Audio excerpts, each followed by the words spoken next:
Hi, I'm Lucy from Jackson Woodturners, and today we're just going to have a quick chat about a spring refresh. We're now end of February, going into March. Those dark nights are disappearing and it's staying light a little bit longer.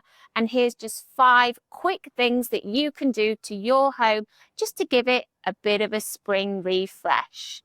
The first one is letting some natural light into our homes. Give those windows and doors a good clean. Get rid of all that winter gunk. Let the light shine in.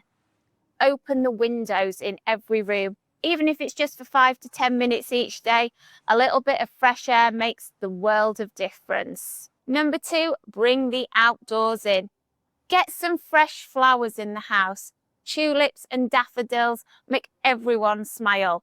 Give those house plants a good drink of water, give them a bit of light, and give them a dust that will help them thrive. Number 3, we've got refresh your senses. Get rid of those pumpkin spice candles. Bring some fresh scents into your home.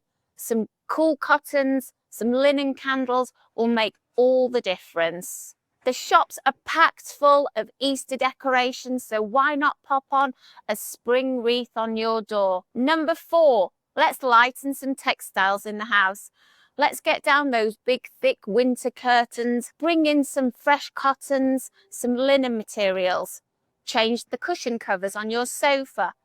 Change your bedding.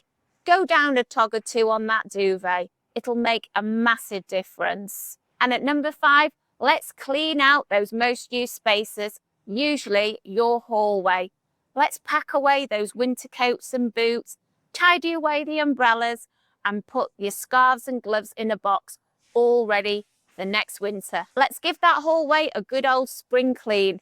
Let's dust and clean skirting boards and floors that get a lot of footfall and traffic. I hope you've enjoyed these few tips to help refresh your home for spring.